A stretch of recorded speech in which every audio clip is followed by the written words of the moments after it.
Sound good.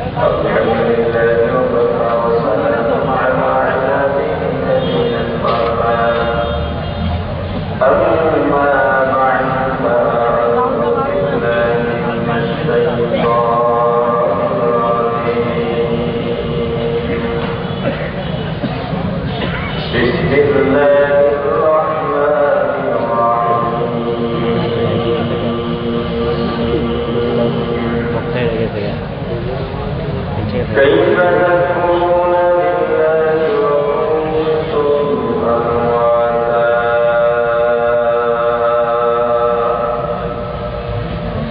فأحياكم ثم يميتكم ثم يحييكم ثم إليه ترجعون.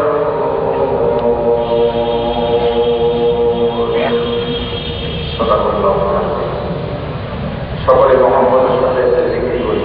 লা ইলাহা ইল্লাল্লাহ, লা ইলাহা ইল্লাল্লাহ, লা ইলাহা ইল্লাল্লাহ, লা ইলাহা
যারা জবাব দিতে পারত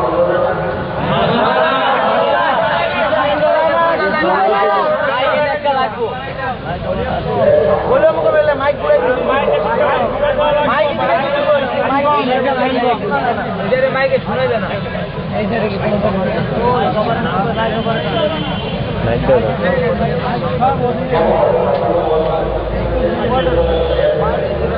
মাইক থাকবে এখানে থাকবে এখানে এত বন্ধু শোনা যাবে মাঝখানে মাইকে নেই সাউন্ড তো না সাউন্ড গেল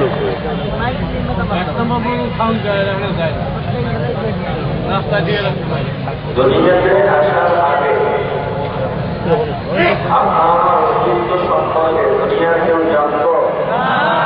সবাই বলেন যারা কপাল জবাব দিতে পারবেন না, যারা ময়দানে বসে থেকে কোনো লাভ হবে বলে আমি মনে করি না।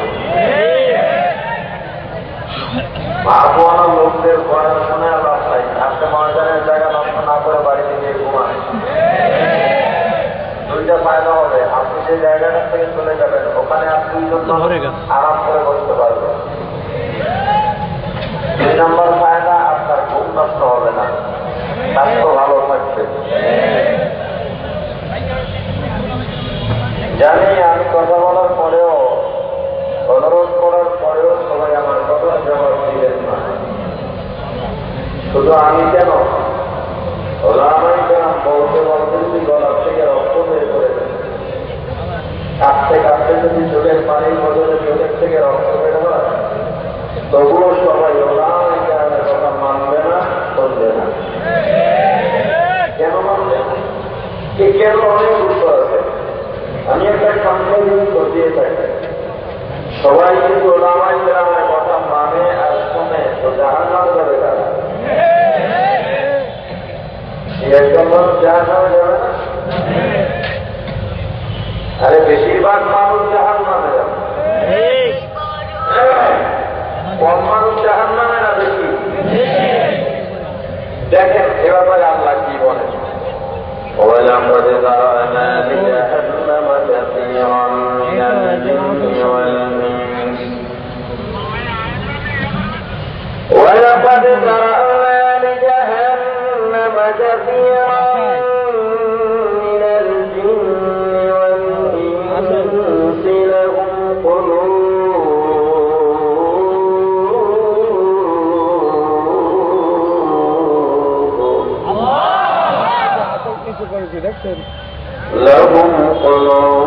لا يفقهون بها ولهم أعين لا يبصرون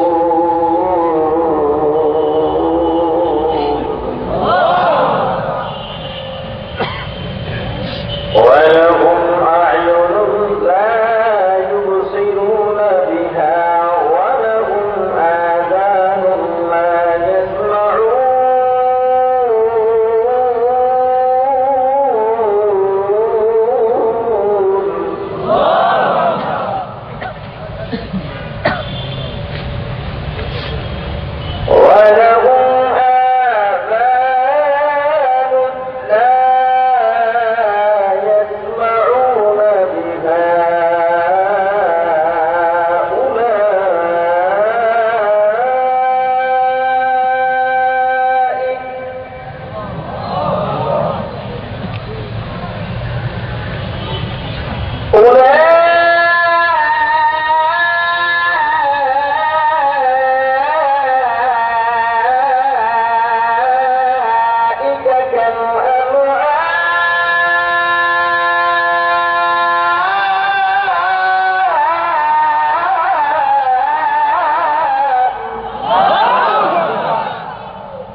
আমি আল্লাহ অধিকাংশ বেশিরভাগের জন্য জাহান্নাম রাখি।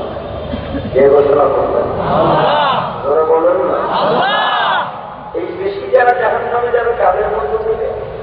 মিনাল জিন, মিনাল জিনদের মধ্য থেকে বেশিরভাগ জিন যাবে জাহান্নামে, মানুষদের মধ্য থেকে বেশিরভাগ মানুষ যাবে। বেশিরভাগ মানুষ যারা জাহান্নামে যাবে এদের পরিচয়টা কি? আল্লাহ রাব্বুল আলামিন আয়াতের শেষ দিকে এদের পরিচয় দিয়া বলেন উলাইকা কাল আনআম, ওরা চতুষ্পদ জানোয়ারের মতো। শুধু জানোয়ারের মতো নয়, বানর আদল বরং জানোয়ারের ময়দানের একটা মানুষও জাহান্নামী হোক, একটা মানুষও পশুর থেকে খারাপ হোক, আমার চাওয়াটা কি খুব বড় চাওয়া? জোরে বলেন না। তাহলে আশা করি আলোচনা সৌন্দর্যের স্বার্থে যাদেরকে আল্লাহ কথা বলার শক্তি দিলেন নির্বাচনের সময় আব্রাহাম লিঙ্কনের পুঁজিবাদী টুকুরি গণতন্ত্রের প্রার্থীর পিছনে যারা 100 টাকার কালামত পাইয়া চিল্লাইতে বলার কাম শেষ। আশা করবো ওই লোকগুলো আমার কথার জবাব খুব বেশি জোরে দিবে। আজকে বাকি সবাই জবাব দেবে, তবে তাদের স্কেলটা বেশি হওয়া যায় কাফারা আদায় করার জন্য। ঠিক আছে তো? দুনিয়াতে আসার আগে আমাদের অস্তিত্ব সম্পর্কে কেউ জানতেন? মা বাবা? আমি নিজে জানতাম? আপনি নিজে জানতেন? ততক্ষণ আমি আল্লাহ তোমাদেরকে জীবন দিলাম না, অস্তিত্ব আমি আপনার সুন্দর উদ্যান করলাম, অস্তিত্ব দান করলাম। কেমন তো এত সুন্দর পৃথিবী আর কাউকে দেওয়া হয় না। সব চাইতে সুন্দর চেহারা, সুন্দর রূপ দিয়ে গঠন প্রণালী দিয়ে সৃষ্টি করেছেন মানুষকে আল্লাহ রাব্বুল আলামিন। আল্লাহ রাব্বুল আলামিন চাইতে কসম করে বলেন, লাকাদ খালাকনাল ইনসানা ফি আহসানি তাকওয়িম। আল্লাহ চাইতে কসম খাওয়ার পর বলেন, আমি গঠন প্রণালী দিক থেকে মানুষকে সব থেকে সুন্দর বানাই। মুফাসসিরিন কিরাম বলেন, শুধুমাত্র চেহারাগত সূরত প্রকৃতি থেকে নয়, সার্বিকভাবে মানুষকে আল্লাহ সবচেয়ে ভালো সুবিধা দিয়েছেন। খাবারের ব্যবস্থা মানুষের উত্তম, সবার থেকে মানুষের খাবারের সিস্টেম ভালো, বাসস্থানের ব্যবস্থা সবচেয়ে মানুষের উত্তম, সাংসারিক ব্যবস্থা সবচেয়ে মানুষের উত্তম, ভাষা দিকের ব্যাপারটাও সবচেয়ে মানুষের উত্তম, মতটার দিকেই সব থেকেই মানুষের ব্যবস্থাপনা ভালো। তবে মুসলমান দুঃখ দুঃখ এই মানুষগুলো এত সুন্দর করে বানানোর পর নিজের কর্মের কারণে আবার ফসলের অচল গহ্বরে চলে যায়। এই জন্যই আল্লাহ পরের আয়াতের মধ্যেই বলেন, তোমরা আসফালা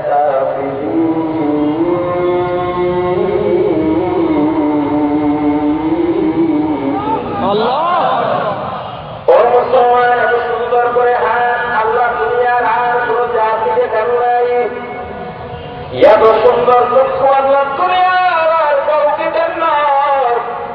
ও মুসলমান, এত সুন্দর করে বানানোর পর এমন কাজ করিস না, এমন কাজ করিস না এই কাজের সাথে জানুয়ারি হাসপাতাল মেরে যায়। আল্লাহ করে দোয়া করলাম, তুমি আমাকে মানুষের ঘরে পাঠাও। আল্লাহ চাইলে বকরি বানায় পাঠাইতে পারতেন, দোয়া করলাম না, বরদাস্ত করলাম না, আল্লাহ মানুষের ঘরে পাঠাইলেন।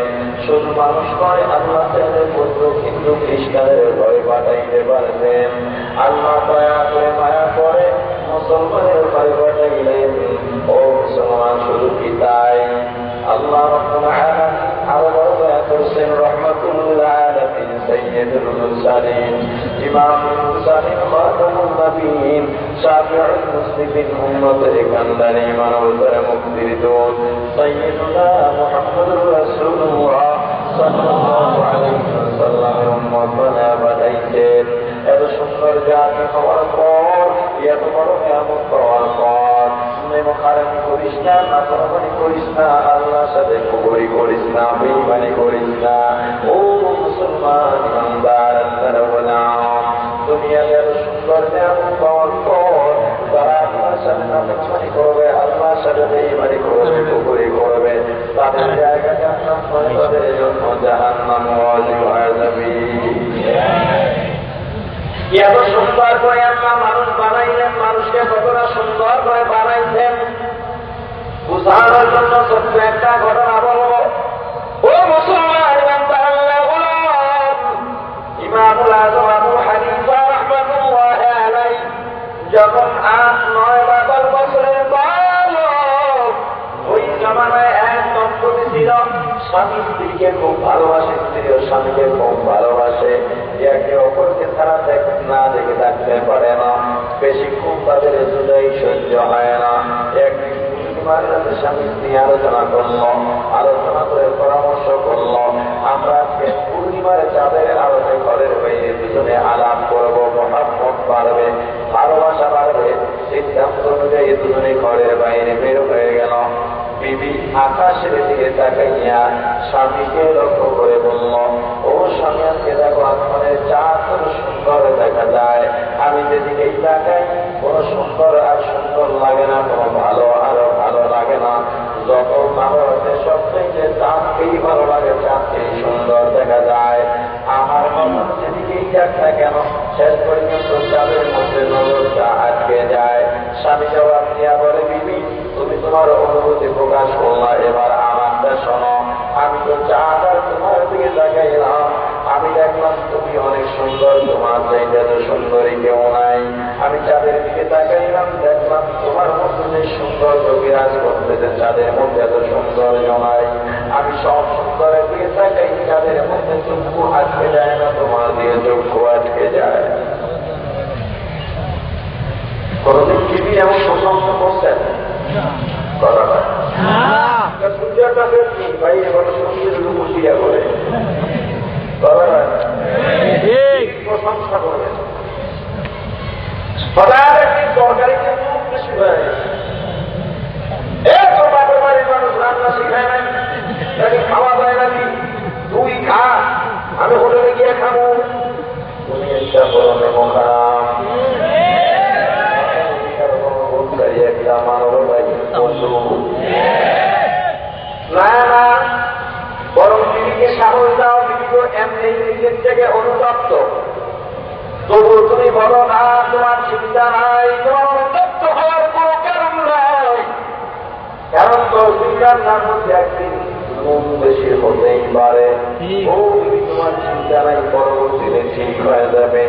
এই বিবি জীবনেও তোমার সামনে চোখ রাঙানি দিয়ে কথা বলবে না। যদি বারবার বলো তোর বাবা বেশি খায় নাই, 2 বার বলার পর 3 বার বলার পর তোমার বিবিও বলবে তোমার বংশের খবর আমি জানি। ঠিক কিনা বলে তোমার মায়ের আনতে জানে না, তোমার বোনেরা আনতে জানে না, তার চাইতে আমারটা খারাপ নয়। অন্যায় করে কথা বলবে, কেন তুমি বলাইছ? পরে স্বামী দল একবার যদি চিন্তা করতাম, তুমি তো মা বাবা ভাই বোনের মধ্যে আছো, আর তোমার বিবি ওই মা ভাই, মা বাবা ভাই বোন ছেড়ে তোমার কাছে আছে। ওদের সবাই যদি মন্দ বলে বিবি কিছু মনে করে না, তবে স্বামী যদি মন্দ বলে নিজেকে ঢুকে ঢুকায় কান্নাকাটি করে আর বলে, আল্লাহ এমন একটা তালিমের ঘরে পাঠাইছ, আমার দরদ বুঝে না, দুঃখ বুঝে না, মন চায় স্বামীর খেদমত করতে তবুও করে না, মন চায় স্বামীর মাথায় হাত বুলায় দিতে তবুও বুলায় না, মন চায় স্বামীকে খাওয়ায় দিলে তবুও খাওয়ায় না। কারণ স্বামী তো একটা মানবতাহীন পশু। আর দুটো দোষ নাই, নিজের ঘরে নারীর কোন অধিকার নাই। রাস্তা স্লোগান দেয় ঠিক, ঘরে গিয়ে স্ত্রীর সাথে আচরণ করে বস্তু মতো, আর হুজুর বদল দেয়, হুজুরা নারীর ইজ্জত দেয় না, এরা ঘরের মধ্যে আটকে রাখে। আরে নারীর ইজ্জত যদি দিয়ে থাকে, হুজুরদের সংসারের খবর নিয়ে যায়, হুজুরদের বউরা বলবে জীবনে এত নিয়ামত দুনিয়াতে পাওয়া যায়, হুজুরের ঘরে না আসলে বুঝতাম।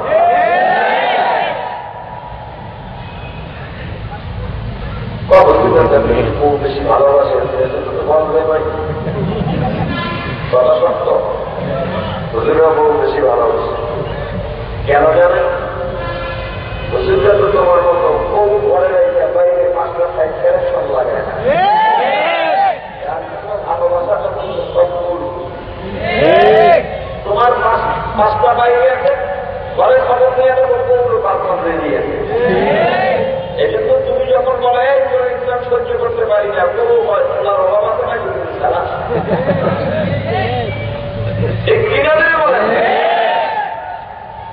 বিবি বলে না চাঁদ সুন্দর, স্বামী বলে না তুমি সুন্দর। দুজনের মধ্যে আনন্দের ঝগড়া, হঠাৎ করে আবেগ ইমোশনাল হয়ে শাক করে ফেলল, ও তুমি যদি তাদের এই যে সুন্দর না হও তাহলে 3 তালাক শেষ। খাইলেও দেয়া বিবির মাথায় মনে হয় যেন আসমান ভেঙে বলল, মুখের মধ্যে ঘুমটা টেনে পর্দা দিয়ে ঘরের মধ্যে চলে গেল। স্বামী পিছন থেকে দেখা দিচ্ছে, বিবি এত সকালে পুরী যাওয়ার জন্য তো আলাপ শুরুই করতে পারলাম না, এখন পর্যন্ত মনেই নেই একই করছে। স্বামী আর সুযোগ নাই, 1টা 3টা 2টা 3টা সুযোগ ছিল, 3টা দিন আর সুযোগ নাই। স্বামী তোমার আমার মধ্যে পর্দা পড়ে গেছে স্থায়ীর জন্য। এবার স্বামীও পাগল, বিবিও বেকার। যখন চিন্তা করে এই স্বামীকে আর পাবো না, স্বামী বিক্রি বেহুশ হয়ে যায়। আবার স্বামী যখন চিন্তা করে এই বিবির সাথে আর কম সংসার হবে না, স্বামীও বেকার হয়ে যায়, বেহুশ হয়ে যায়। কয়েক সেকেন্ড আগে মধুর আলাপ করতেছিল, কয়েক সেকেন্ডের ব্যবধানে 3400 দেয়াল পড়ে গেছে। যেই দেয়াল দুনিয়ার কোন বাহানা পাহলোয়ান সরাইতে পারবে না, যেই দেয়াল দুনিয়ার কোন শক্তি আর সরাইতে পারবে না। এটাই স্বাভাবিক, যখন ভালোবাসার বন্ধ চিহ্ন হয় তখন তারা বেকার হয়ে যায়। ঠিক কিনা জোরে বলেন? ভালোবাসার অনেক দাম, ভালোবাসার অনেক মূল্য। দুনিয়ার এমন দামি সম্পদ নাই যে সম্পদের বিনিময়ে ভালোবাসা করা যায়। ও মুসলমান, সম্পদকে ভালোবাসা দিয়ে সম্পদ করা যায়, কথা কয় না? ও মুসলমান, সত্যকে ভালোবাসা দিয়ে আপন করা যায়, ভালোবাসা দিয়ে পৃথিবীটাকে অনুজয় করা যায়। এই ভালোবাসার কথা বললাম, এই ভালোবাসার মধ্যে বিবাহ পূর্ব ছেলে মেয়ে নাই, পুরো যুবক যুবতীর অবৈধ সম্পর্কের কোনো স্থান নাই। তাহলে বিবাহ পূর্ব ছেলে মেয়েরা যে সম্পর্ক করে আনন্দের ভালোবাসা, আসলে এটা ভালোবাসা নয়। এটা কি না? ভালোবাসা। জোরে বলেন না কেন? ভালোবাসা। তাহলে এটা কি? বাথরুম আছে, মহিলা কুকুরের পিছনে মহিলা কুকুর সেখানে, সেখানে খাওয়া নাই, ঘুম নাই, ঘুষ নাই। এই যে কুকুরটা মহিলা কুকুরের পিছনে, এই যে আকর্ষণ, ভালোবাসা, কথা বলুন, ভালোবাসা।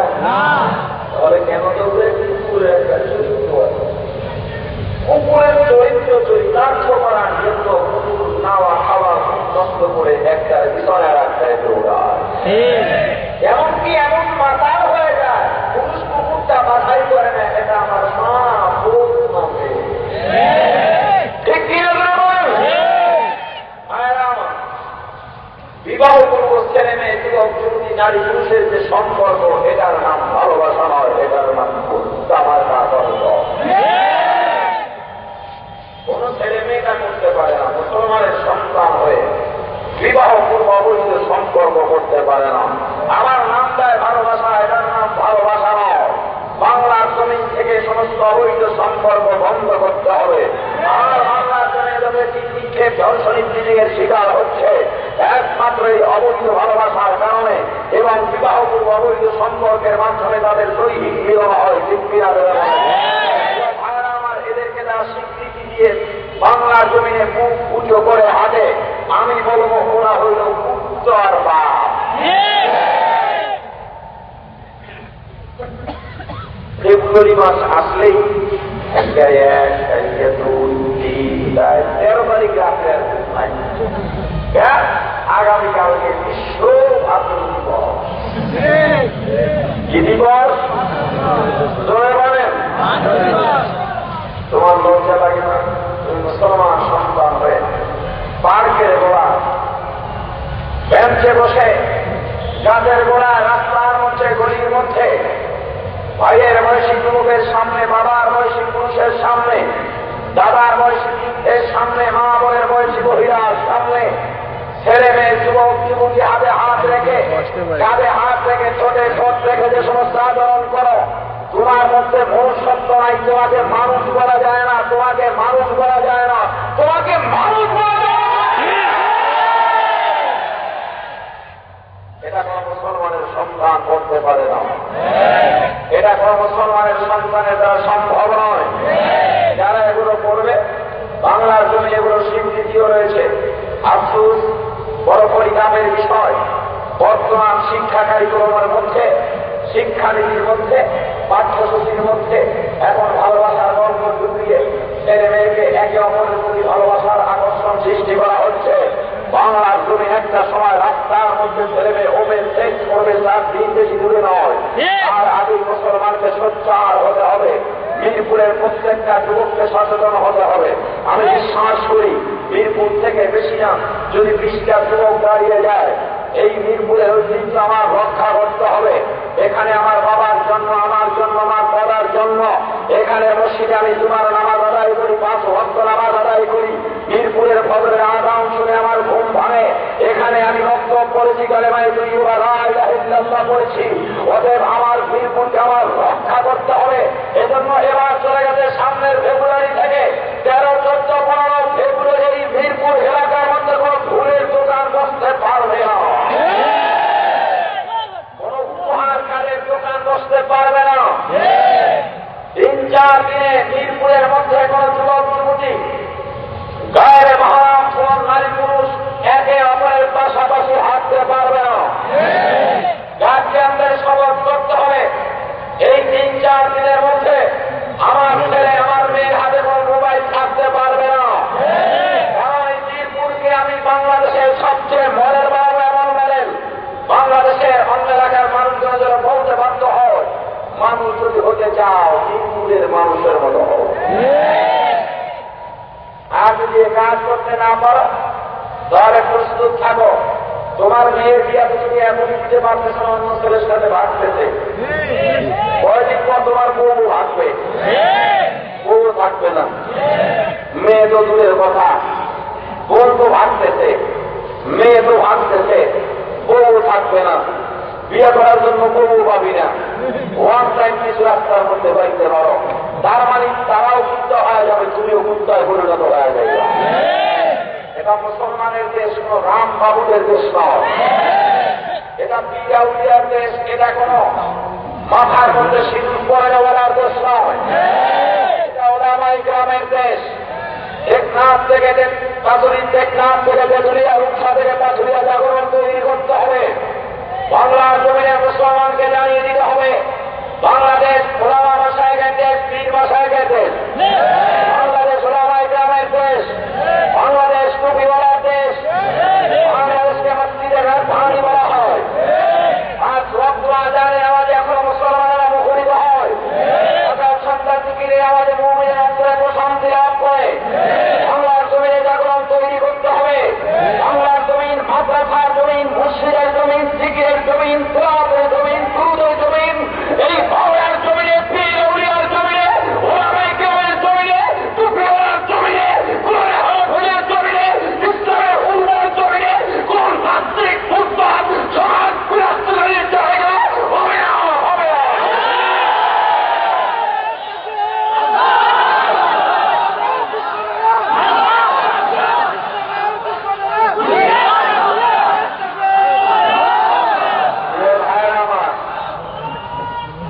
এই পয়লা বৈশাখ 4 মাস নাই, মুসলমানের সন্তান এগুলো পালন করতে পারে না। পয়লা বৈশাখে 200 টাকার ইলিশ 1 লাখ টাকা দিয়ে কিনে আর কি আমি কত বড় গর্ব করছি। গরিবরা আমাকে রাস্তার পাশে পড়ে আছে, মা নাই বাবা নাই, রাস্তার পাশে বসে থাকে। হয়তো হতে পারছে এই ছেলেটার মধ্যে এমন সম্ভাবনা, এমন মেধা রয়েছে, বাংলার জমিনের একজন সুযোগ্য নেতৃত্ব দানকারী হতে পারত। গরিব যার কারণ সুযোগ থেকে বঞ্চিত, তুমি চাইলে ওই 1 লাখ টাকার ইলিশ মাছ না দিয়ে 100 ছিন্নমূল শিশুদেরকে তুমি পোশাক কিনে দিতে পারছে, তাদেরকে পুনর্বাসনের ব্যবস্থা করতে পারছে, শিক্ষার খরচ দিতে পারছে। বড় বড় বক্তব্য প্রসার করো আর মানুষের সামনে নিজেকে সমাজ সেবক বলে দাবি করো। সমাজ নিয়ে তুমি কতদিন ভেবেছ? যেখানে ডোনেশন করলে, দান করলে তোমার ইমানটা তুলবে, সেখানেই করো। যেখানে দেখা যায় না সেখানে আর করো না। আমি আহ্বান করব, ব্যক্তিগতভাবে আমি নিজেও উদ্বেগ নিয়েছি। ছিন্নমূল যারা আছে, ঐক্যবদ্ধভাবে সম্ভব না, সবাই আসবেও না। আমি নিজেই রমজানের পরে শুরু করব। আমার দ্বারা যতদিন তৌফিক ঠিকভাবে তাদেরকে পড়াবো, তারা যতদিন পড়তে পারে রাস্তার থেকে ধরে নিয়ে যাবো, যাদের মা বাবা নাই, নিজে গোসল করিয়ে তাদের অর্থসার করিয়ে তাদের হাতে করে দেওয়া হবে পবিত্র কালেমার মাধ্যমে। আশা করব মিরপুরের মধ্যে আপনারা 20 জন যুবক রেডি হবেন, যারা মিরপুরকে সুন্দর করার জন্য নানামুখী সামাজিক পদক্ষেপ নেবেন ইনশাআল্লাহ। আমার দাবিটা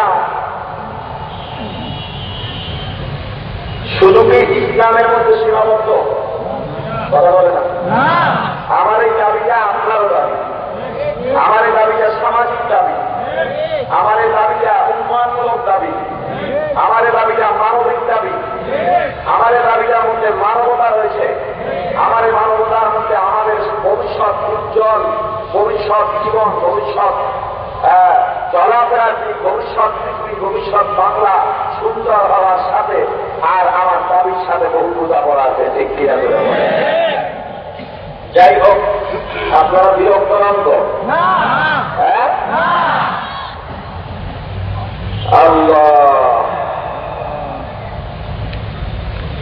এবার স্বামী বন্ধুয়ার জন্য দৌড়ায়, স্মরণ আছে? যেখানে যায় তোমার বিধি সুন্দর না চাঁদ সুন্দর? বলে চাঁদ সুন্দর। তাহলে তালা কয়েক লাগাইছো, কয়েক অকির হয়ে গেছে, শর্ত লাগাইছো, শর্ত পতিত হয়ে গেছে। না না, লাভটাই তোমার বিরিয়া তুমি রাখতে পারবা না। চোখের বাড়িতে কামড়ে মাদ্রাসায় দৌড়ায়, তৎকালীন সর্বশ্রেষ্ঠ মাদ্রাসা, তৎকালীন সবচেয়ে দামি গ্রহণযোগ্য ফতোয়া বিভাগ ছিল, যেখানে ইমামুল আযম আবু হানিফা রাহমাতুল্লাহি আলাইহি লেখাপড়া করতেন। কিশোর ছোট্ট বালক ইমামুল আযম আবু হানিফা রাহমাতুল্লাহি আলাইহি, ইমাম আবু হানিফার নাম হলো নুমান। কি নাম? আবু হানিফা মানে হানিফার বাবা, হানিফার বাবার নাম নুমান। নোমান ইবনে সাবের, নোমানের বাবার নাম ছিল সাবের। ও মুসলমান বান্দা, আল্লাহর বান্দারা যারা স্বামী যারা ইমাম আযমের মাদ্রাসায় চলে গেলেন, মুফতি সাহেবদের কাছে গেলেন, ফতোয়া জিজ্ঞাসা করলেন। প্রশ্ন করা হলো, তোমার বিবি সুন্দর না চাঁদ সুন্দর? বলে আমার বিবি কালা, চাঁদ অনেক সুন্দর। তাহলে তালাক হয়ে গেছে, আর কোনো আশা নাই। স্বামী বেচারা চোখের পানি ছেড়ে কাঁদতে কাঁদতে মাদ্রাসার গেট থেকে বের হয়। এমন সময় ছোট্ট বালক নোমান ইবনে সাবের মাদ্রাসার মধ্যে ঢুকতেছেন। সালাম দিলেন, চাচা আপনার চেহারাটা মলিন কেন? আমাকে বলেন দেখি আমি আপনাকে কোন সমাধান দিতে পারি কিনা। বেচারা রাগ হয়ে গেছে, কারণ এটাই স্বাভাবিক। যখন আপনি আমি কোনো কঠিন বিপদের মধ্যে পড়ব, ছোট্ট বাচ্চা যদি ডাক দিয়ে বলে আমার কাছে বলেন, আমি সমাধান করে দিব, খুশি পাওয়ার কথা? তুই কি বুঝো? চুপ কর। কথা বলেন, রাগ করবেন না। কথা সামনে পা কাটতেও পারে, কিন্তু ইমাম আযম তো কথা সামুক নয়। ও মুসলমান, চাচা বললেন, বাবা আমি তোর চাচিকে বড় ভালোবাসতাম, আমি আজকে কথায় কথায় আবেগে বলে বলেছি তোমার চাচি যদি তাদের দেখে সুন্দর না হয় তাহলে তারা কয় তারা চাচা কয় ফাইনাল দিয়ে দিছি। আমাদের এমনকি সাথী বলতেন তারা হয়। ইমামুল আযম আবু হানিফা রাহমাতুল্লাহি আলাইহি নোমান ইবনে সাবের 10 বছরের বালক ডাকতে, ও চাচা ভাই চিন্তা নাই, আমি নোমান ফতোয়া দিলাম, আমার চাচি তারা হয় না, আপনি বাড়িতে গিয়ে চাচির সাথে এক করে দেখা না কেন? চাচার আজাদ এটা কাটা খায়, সিটা দেয় তোর মতো বেয়াদবকে পড়ায় আমার বিপদের সময় এত বড় একটা কথা বললি। মাদ্রাসার মধ্যে চলে গেছে। ও মুফতি সাহেব, ও মুফতি সাহেব, এমন বেয়াদব আপনারা কেন পড়ান, কেন শিক্ষা দিতে পারলেন না? কি হয়েছে? আমার তো আপনি কলিজা ফেলে যায়। এরপরেও আপনার মা একটা করতেছে, ঠাট্টা করতেছে। আমার দিদি নাকি তারা করে বাড়িতে গিয়ে খানা খাবো, তাহলে ছাত্রটাকে টাকা দরকার ছিলেন নাকি? বলে হ্যাঁ, না বলছেন আমার মুফতি সাহেবকে বলে আপনার বোধা নোমান যদি বলে নোমানকে বেয়াদব করবেন না, বেয়াদব করবেন না। নোমান যদি বেয়াদব করেন তাহলে পৃথিবীর মধ্যে মুআজ্জামার কে হবে? নোমান যদি বলে তারা হয় নাই তাহলে আপনি আশা করতে পারবেন তারা নোমান ইবনে সাবিতকে ডাকা ও নোমান তুমি কি বলছো তারা হয় নাই? বলে হ্যাঁ বলছি তারা হয় নাই। তোমার দলিল কি? عمر بن ثابت إمامنا أبو حنيفة رحمة الله عليه জবাব দিলেন, হুজুর আল্লাহ রাব্বুল আলামিন একটা কসমকে জবাব দিয়েছেন, এখানে কোনো তারিফ লাগবে না, তাওহীদ লাগবে না, এখানে কোনো ব্যাখ্যা তারাজ্জুহ লাগবে না, তাফসীর লাগবে না। আল্লাহ রাব্বুল আলামিন সরাসরি ফতোয়া দিয়ে দিতেন, লাকাদ খালাকনাল ইনসান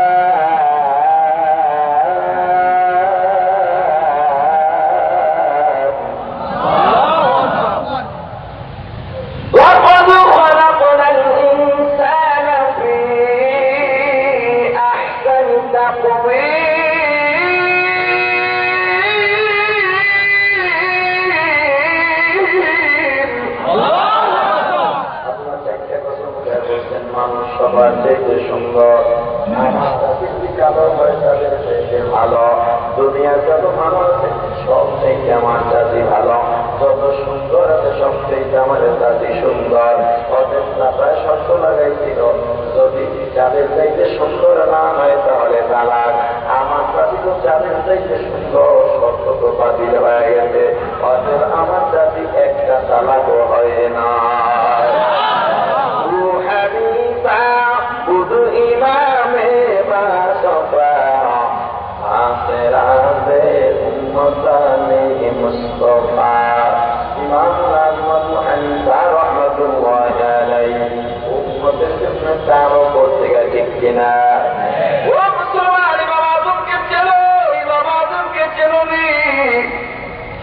সেই ইমাম আজম 9 বছর বয়স থেকে ফতোয়া দেওয়া শুরু করেছেন। ইমাম আজম আবু হানিফা রাহমাতুল্লাহি আলাইহি 40 বছর পর্যন্ত ইশার নামাজের পরে ঘুমান নাই। ইশার নামাজের পরে তেলাওয়াত করতে করতে, নামাজ পড়তে পড়তে, জিকির করতে করতে 15 টাকা দিচ্ছেন, বালিশের সাথে মাথা পিঠ লাগান নাই। ইমাম আজম আবু হানিফা রাহমাতুল্লাহি আলাইহি 70 বার কসম করে 99 বার মুরাকাবা মুশাহাদার মাধ্যমে আল্লাহর সাথে সাক্ষাৎ করেছেন। আল্লাহ রলি, আল্লাহ ওয়ালা একটা ফেরকা বের হয়ে গেছে, একটা দল বের হয়ে গেছে। ইমাম আজম রাহমাতুল্লাহি আলাইহি কাফের বলে ফতোয়া দেয়। আমি শুধুমাত্র মাঝে মাঝে বাতিল জীবিকা নিয়ে টুকটাক গবেষণা করে থাকি, লেখালেখিও করি। আমার ক্ষুদ্র গবেষণায় যতটুকু দেখলাম, বিশ্বের মধ্যে যত বাতিল জীবিকারা আবির্ভাব ঘটেছে, যত ছদ্মবেশী বাতিল জীবিকারা আবির্ভাব ঘটেছে, সবচেয়ে মারাত্মক ঈমান বিধ্বংসী, মানুষকে নষ্ট করা জাহান্নামের পথে নেওয়ার মতো বাতিল জীবিকা হলো বর্তমানের তথাকথিত আহলে হাদিস লামাযাবি। এই লামাযাবি গোষ্ঠী বলে ইমাম আবু হানিফাকে মানা যাবে না। ও মুসলমান, ওদের ব্যাপারে বিস্তারিত আলোচনা করতে পারবো না, কয়েক মিনিট কিছু বলা দরকার। ইমানি দায়িত্ব থেকে বলবো, ওরা দেখবেন ওদের সবচেয়ে বড় দলিল সবসময় যে কথাটা বেশি বেশি বলে, যারা প্রশ্ন করেছে নামাজ পড়বো নবীজির মতো নামাজ। ও মুসলমান, ইমামের দেখানো নামাজ পড়বো না, কোন তবলিগের আমিরের দেখানো নামাজ পড়বো না, কোন বিশ্বাসের দেখানো নামাজ পড়বো না, আয়াতের দেখানো নামাজ পড়বো না। নবীজি যেই নামাজ পড়ছেন সেই নামাজ আমরা আদায় করব। এজন্য ওরা বললেন যে নবীজির নামাজ। ও মুসলমান, আল্লাহর দলিল কেমন قال النبي صلى الله عليه وسلم صلوا كما رأيتموني أصلي ওলামায়ে কেরাম আমাকে একটু সহযোগিতা করবেন এই যে দলিলটা দিল সাল্লু কামা রাআইতুমুনি উসাল্লি তোমরা নামাজ পড়ো আমি নবীজিকে যেভাবে নামাজ পড়তে দেখো এই জন্য ওরা নবীজির মতো নামাজ পড়বে কারণ নামাজ দেখবে না আমি চ্যালেঞ্জ গ্রহণ করলাম এই হাদিস ওদের দলিল নয় এই হাদিস মাযহাব সত্য হওয়ার জন্য আমি মনে করি এই একটা ওদের বেশকৃত ওদের দলিল ওদের দেয়া দলিল এই হাদিস বেশকৃত এই হাদিসই যথেষ্ট এই হাদিস ওদের দলিল নয় এই হাদিস আমরা যারা মাযহাব মানি তাদের দলিল এই হাদিস দলিল দিয়া ওরা যে নামাজ পড়ে এই হাদিস অনুযায়ী ওদের নামাজ এই হাদিসের নামাজ নয় আমরা যে মাযহাব মেনে নামাজ পড়ি এই হাদিসের দলিলের ভিত্তিতে নামাজ পড়ি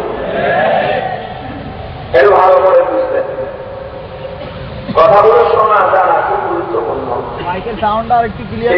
আপনারা দিবেন যেমন মানুষ সুরের পাগল সুর দিয়ে বয়ান না করলে চলে যেতে চায় এই কথাগুলো সুর দিয়ে বলা যাবে না এখন আমি বলবো নাকি বয়ান সামনে দিকে ঘুরিয়ে নিব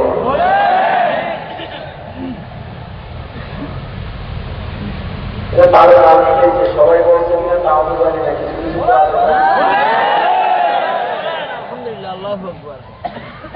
নবীজি বলছেন সদ্গুরু আমরা আগে মামা মনে করেন আমাদের মাইকে শোনা যায় না বলছেন যে কথাগুলো বলছেন সদ্গু তোমরা নামাজ পড়ো এগুলো কাকে বলছেন ওরা হাতের করতে বলছেন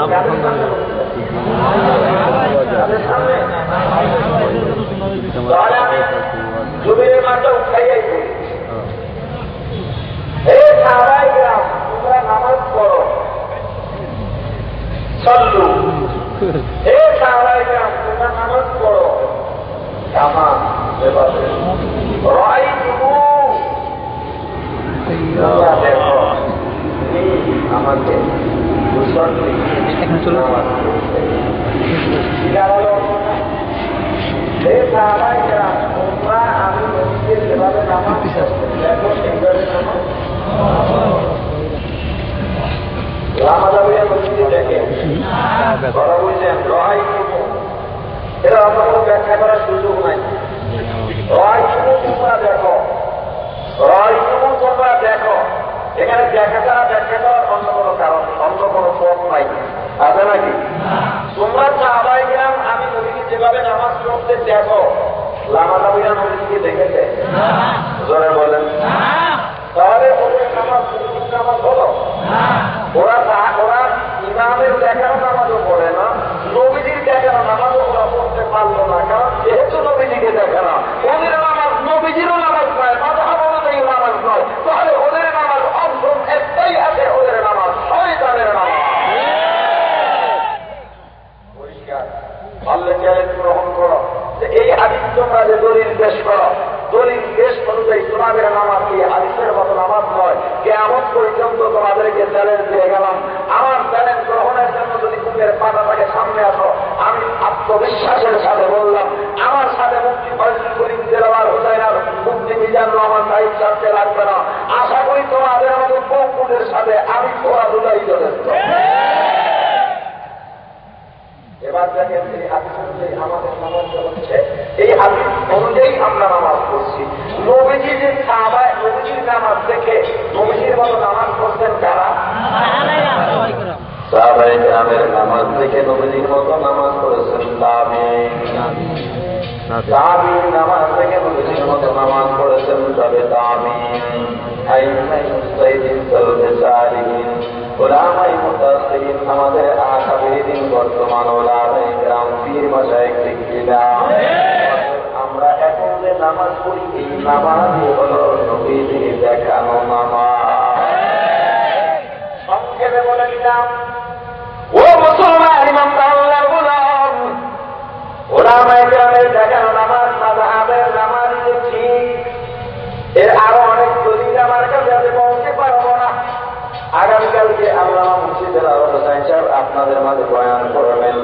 যদি কিছু প্রয়োজন মনে করেন সে বিষয়ে কথা বলবেন।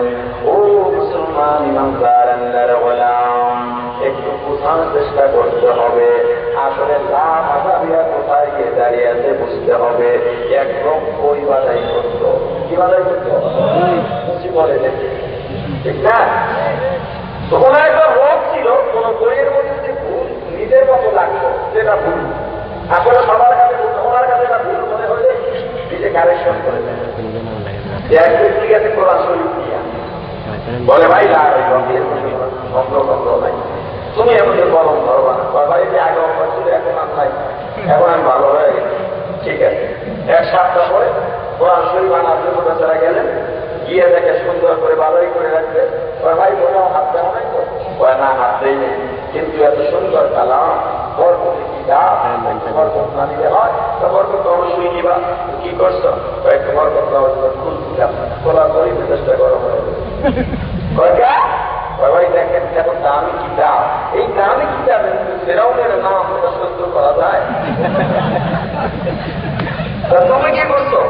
যেই জায়গায় যে জায়গায় ফেরাউন আমার কারুনের নাম আছে, এই নামগুলো কাইটা আপনারা আমার নাম বলতে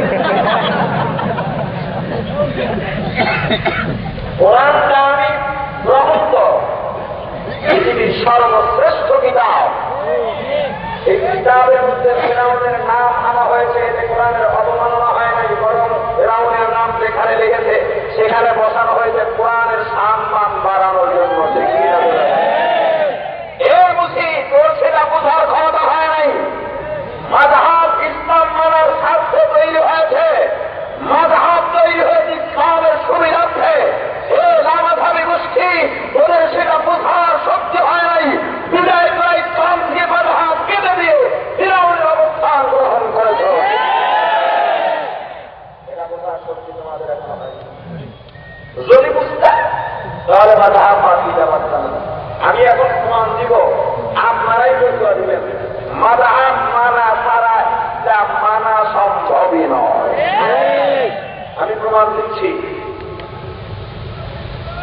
এক লোক, এর আগে বুঝেন, যারা হাদিসের কিতাব লেখছেন, মাযহাব যারা মানে না তারা যে বারবার বলে বুখারী মুসলিম এগুলোকে বারবার বলে, এই যে হাদিসের দোহাই দেয়, এই হাদিসের কিতাব যারা লেখছেন, হাদিস যারা লেখছেন মুহাদ্দিসিন ইকরাম, দুই হাদিসের তানাজুল তাহাল, অর্থাৎ দুই হাদিসের মধ্যে যখন সংঘর্ষ, এক বিষয় দুই হাদিস, দুই তিন রকমের হাদিস, এর সমাধান মুহাদ্দিসিনরা দেন নাই, এর সমাধান দিয়েছেন ইমামগণ, মুজতাহিদগণ। আর এটাই হল সবচেয়ে বড় কৌশল হবে। যদি হাদিস মানতে বলা হয় তাহলে হাদিস মানুষ মানতে আর প্রশ্ন হবে কিভাবে? হাদিসের মধ্যে আছে নামাজ দাঁড়াইয়া করতে হবে, বসে পড়ার হাদিস, বসে নামাজ পড়ার কথা হাদিসে, ধরে বলেন বসে প্রসাদ করার কথা হাদিসে, দাঁড়াইয়া প্রসাদ করার কথা হাদিসে,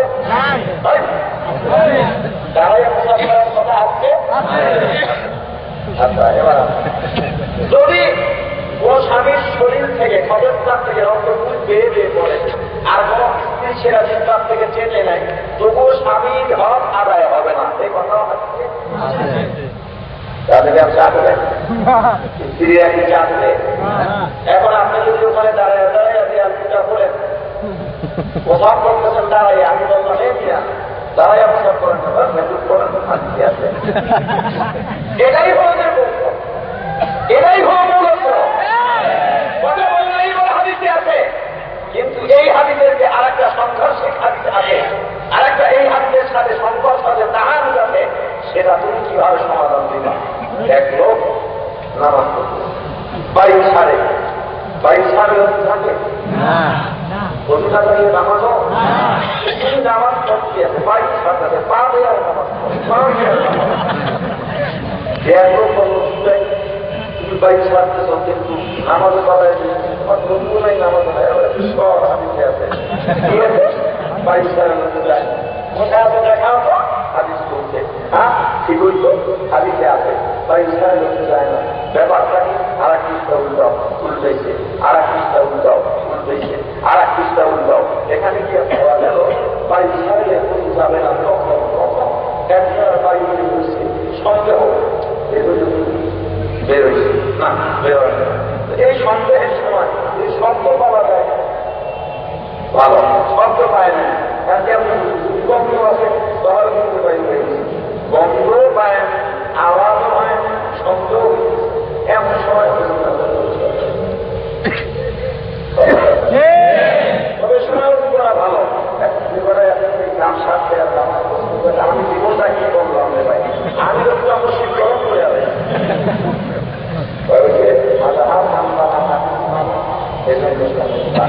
তাহলে এখন কি করবো মাথা হাত মানো মাথা হাত মানলে কি হবে চলো দেখি মাথা হাত কি বলে মাথা হাত কি দেখা গেল চতুর্থ সাংঘর্ষিক হাতি তাহার তারা দুটো হাতি খাবে সব এক জায়গায় অনেক সুন্দর সমাধানের ইসলাম যদি মানতে যাও মাথা হাত লাগবে শুধুমাত্র হাদিস মানলে হাদিস প্রত্যেকের বেশি মানা হবে না এবং হাদিসের সাথে বেয়াদবি হবে ইসলামে মুহাম্মদের সাথে বেয়াদবি হবে রাসূলের সাথে বেয়াদবি হবে ঠিক কি এক লোক এক পর্যন্ত বলছে একের সাথে সামনে একটা সুন্দর কথা হয়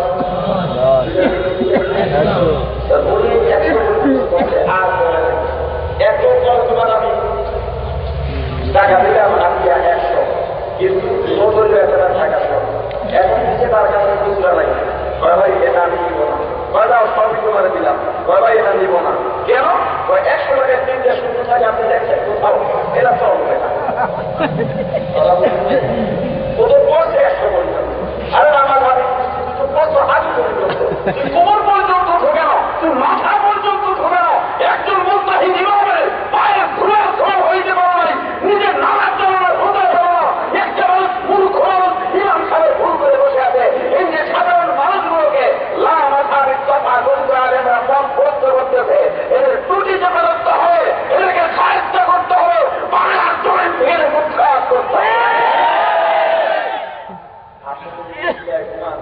আর ওরা কালেমা থেকে নামটা কেটে দিচ্ছে মসজিদে মসজিদে ঢুকে লা ইলাহা ইল্লাল্লাহ মুহাম্মাদুর রাসূলুল্লাহ মুহাম্মাদুর রাসূলুল্লাহ নামটা কেটে ফতোয়া দিচ্ছে এই কালেমা যারা পড়বে তারা মুশরিক হয়ে যাবে যেই কালেমার উপরে ঈমান আনবে যেই কালেমা আমার সন্তানকে সবার প্রথম শিক্ষা দেওয়া হয় ওরা মুসলিম ইসলাম গ্রহণ করতে চায় তাহলে সবার আগে কালেমা সেই দিক দিয়ে তারপরে ইসলামের মধ্যে ঢুকতে হয় সেই কালেমা থেকে নবীকে নাম বাদ দিয়ে দিচ্ছে এর দ্বারা প্রমাণ হয় ইহুদি খ্রিস্টান যারা ইসে ছিল কারোর আল্লাহ নিয়ে মাথা ব্যথা ছিল না সবার মাথা ব্যথা ছিল মোহাম্মদ নিয়ে ইনিয়া করে বলেন ওদের নামের মাথা ব্যথা শুরু হয়েছে মোহাম্মদ নিয়ে বোঝা গেল ওরা বাংলার জমিন থেকে মোহাম্মদ সাল্লাল্লাহু আলাইহি ওয়াসাল্লামের নাম নিশানা বুঝে দিতে চায় ওরা কাদিয়ানির দোষর ওরা জাহানবাগের দোষর ওরা মুসাইলামুল কাজ্জাবের দোষর